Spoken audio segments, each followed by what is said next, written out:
just turn around? Like, do I look weird if I turn around and face it? Yeah, turn around, have a chat, and then drive off. Okay. Yo, what's up, guys, and welcome back to another YouTube video. We're back today with a bit of a special video, because, as you guys know, I'm a bit of a car person, and I have been for years. And when I moved over to Vancouver, I sadly had to give that up. I had to sell my 2002 Audi A4 at the time, which I really disliked having to do. I really liked having a car in my life. I definitely feel like it gives a good bit of freedom. So when I came back, I was straight onto the online world, trying to find myself a new Audi. And I've really dreamt of owning an Audi A5 for the last number of years, because they just kind of have that sporty coupe look, but they still have like the fuel efficiency that I feel Audi has, and also like the power, and then that just kind of sexy look. So I finally found one. And if you cannot already tell, I'm sitting in it, and yeah, I can't believe I finally own this Audi. So let me show you what it looks like.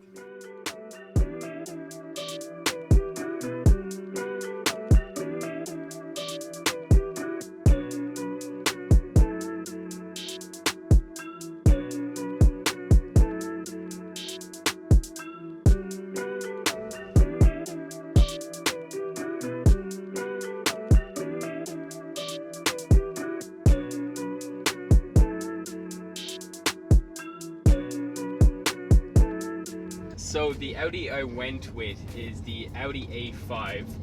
As I said, it's a grey coupe version.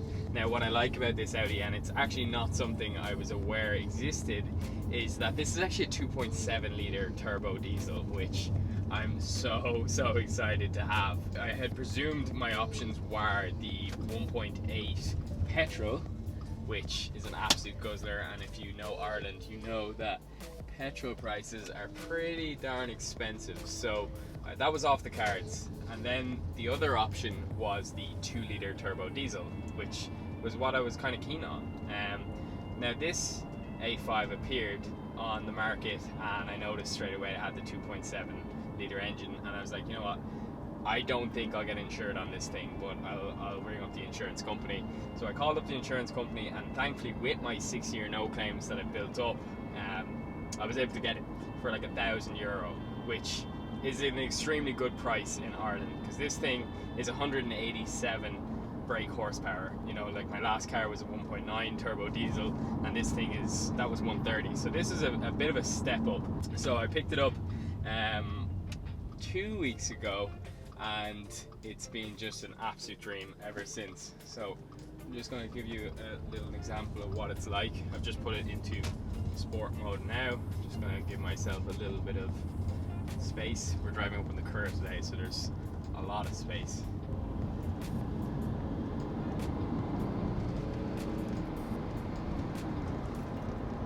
It takes off. And that just doesn't get old. I've never had a car with sport mode before, and I actually didn't even know it.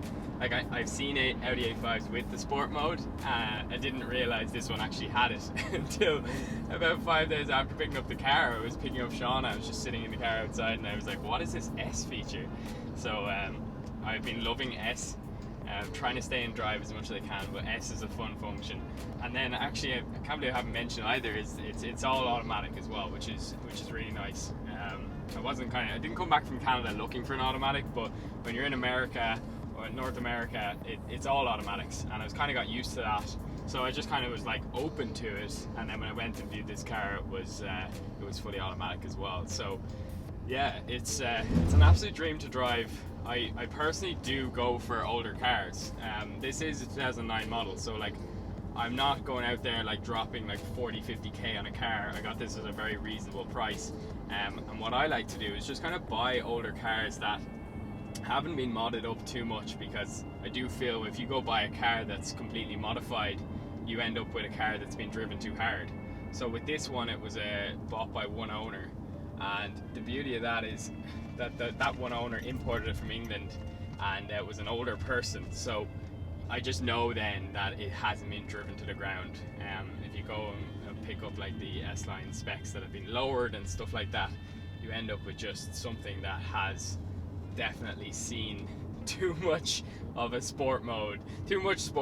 So I can tell straight away then with this car it was just well looked after, and I'm going to do then the subtle touches myself. So what I want to do to this car over the next year is just basically black out the windows for a start. I think that's a really nice and sexy look, and then possibly put on like 17 or 18 inch alloys, and just kind of do nice subtle modifications that don't make the car look absolutely tacky, but definitely still give a really nice look. So yeah, super happy with this car.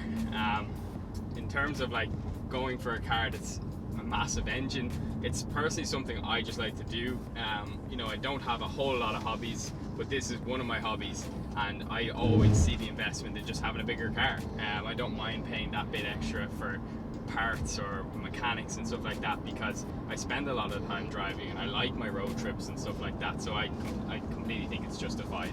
If I was into like drinking on the weekends and like just pissing up €100 each weekend on that, then I wouldn't be getting this car. But I definitely see the value, and I'm excited for kind of to see where this car takes me over the next couple of years and what road trips we get up to. So bit of a different vlog for you guys there. Hope you don't mind me interrupting it with a car vlog for you guys out there that don't like cars, but hope you enjoyed, and look forward to making some more content in this car over the next couple of months.